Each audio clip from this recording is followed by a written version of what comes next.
So I am here in Norway right now. I just wrapped up two back-to-back workshops in the incredible Lofoten Islands. Absolutely fantastic time. I've got one full day after both workshops have ended to kind of do my own thing before I head back to the US. So I'm here, and I probably will say this wrong, the mountain of Stettin. I've never been to this part of Norway before, but I've heard fantastic things about it, and I've seen many photos of it. It's a very, very beautiful mountain. And from the people that are more familiar with this area than me say it's definitely a must-see location. So I just arrived here a few moments ago. The mountain is a little bit socked in right now, so it's gonna kind of wait it out, let this snow shower pass. But absolutely beautiful location, and looking forward to things clearing up just a little bit here and start to scout out some compositions and see what I can come up with.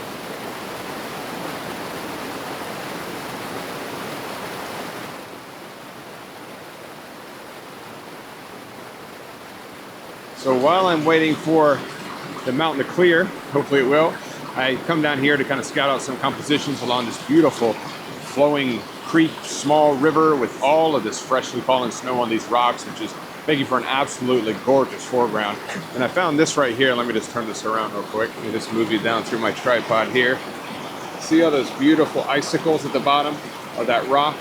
Using that as a foreground, kind of leading all the way up to where hopefully the mountain will be revealing itself here soon.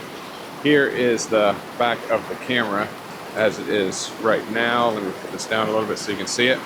Really, really like the way that this is turning out. Obviously the mountain peak clearing is a rather pivotal part of all this, but I'm really liking the way that this one is coming together, at least this composition right now. I'm not 100% certain exactly where the peak is in relation to the mountain. I have a general idea just based off the photos, but I'm pretty excited the way that this composition is set up right now. So I'm just gonna kind of wait a little bit, playing around with different camera settings. I'm at f16, 25th of a second, ISO 320, and that's giving me enough motion in the water right here that I think it looks really, really nice. So trying to determine right now whether or not I'm gonna have to focus stack the scene. So I'm just gonna take a couple test images and kind of review them and just see if there's any areas of softness or not.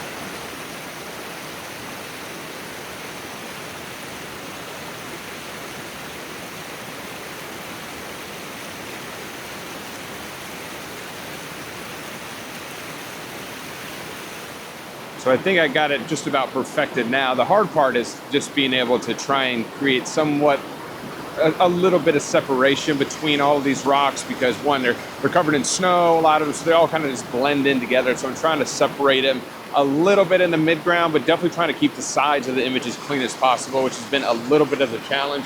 The peak did come out momentarily. It's still a little bit kind of in and out, but the forecast is for it's supposed to clear out here in about an hour.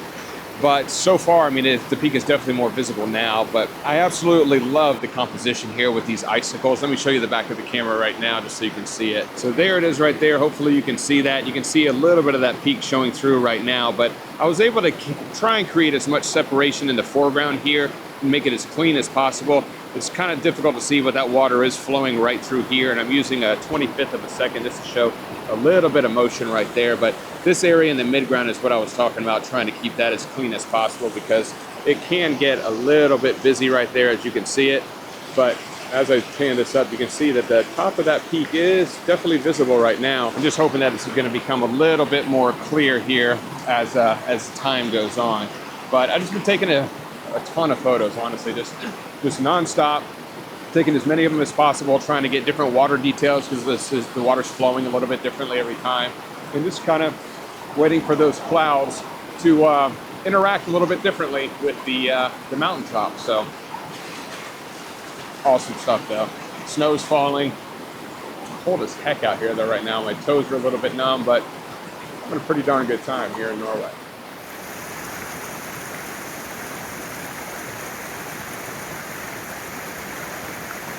Wanted to step away for a second just from, I'm not sure how loud that water is on this microphone, but as the clouds have been kind of moving in and out, I've been paying a lot of attention to that little bit of water that's in the foreground that's wrapping around those icicles under the rock.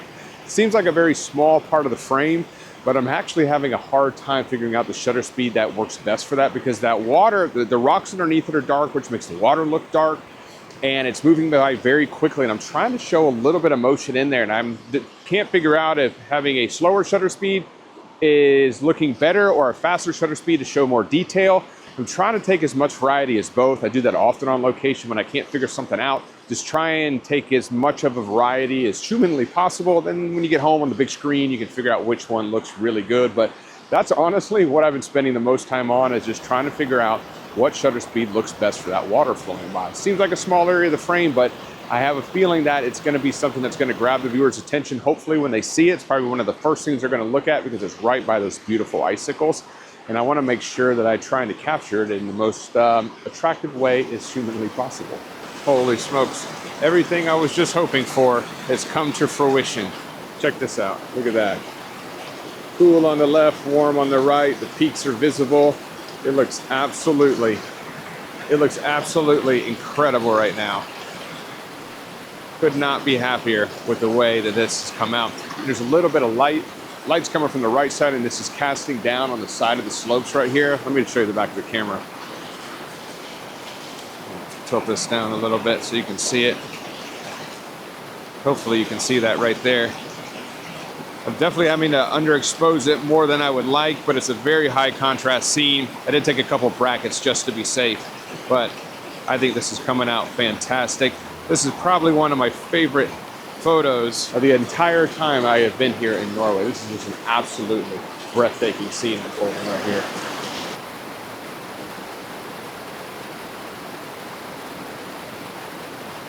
I cannot believe what has just happened here. The whole time I think I'm photographing the peak of this mountain, and then the real peak behind it has popped up. I gotta just show you this. This is absolutely off the charts. This little DJ Osmo does not do it justice, but you can see it right up there. Snow cap at the very top. And on the back of the camera here, this is just absolutely incredible. I'm now bracketing 3 photographs, 2.3 stops of light apart, just to make sure I'm getting it all. But when I saw the real peak show up here, I about lost my marbles. I know I'm a complete nerd over some of this stuff, but that was absolutely mind-blowing. I had no idea that was going to happen. Holy cow.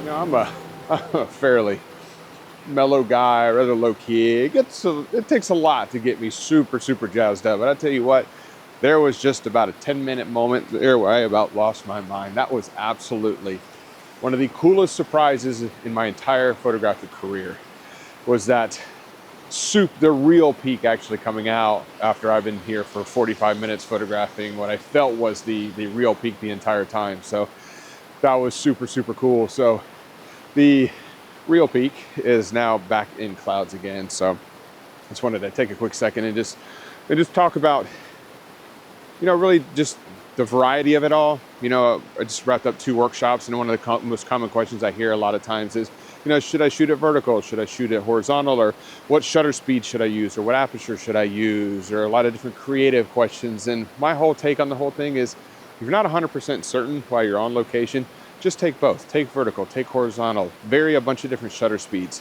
You know, digital film is super cheap.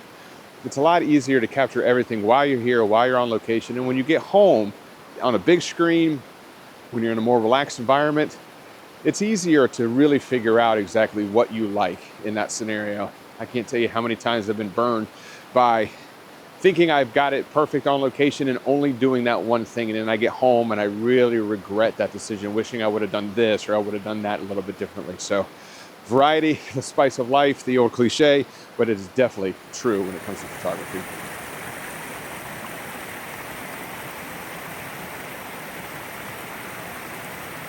Something that has really helped me out over the years from a compositional perspective is shooting for the crop. I've mentioned it quite a few times in videos before, but I think this is a pretty good example of it right here, where you get your composition in frame exactly how, you know, I think I'm envisioning the final output. But then you just kind of zoom out just a little bit further, just to create a little bit of additional cropping in or additional latitude all around the edges of your frame, because obviously, you know, you can crop in, but you can't crop back outwards. And it kind of burned me before, where I get a scene exactly how I like it in camera, and then I get back home and I wish I would have shot it a little bit wider so I had more flexibility from a cropping perspective. And I'll show you what I mean right here. See all the area around the rock here, I will most definitely crop that in a little bit, but I wanted to make sure I had a little bit of room on the sides here, just in case I wanted to be able to make any kind of those changes. But I do envisioning probably that rock going away there, and then that little one right there going away as well. But wanted to make sure I shot a little bit wider, just so I had that breathing room to be able to make those kind of changes in post. So shooting for the crop, if it's not something you have tried before, it's something that has definitely helped me out, and maybe it will help you out as well. So we're going to continue to keep photographing this, because the clouds are kind of moving in and out, interacting with the peak, oh man, right now, in some of the most beautiful ways imaginable.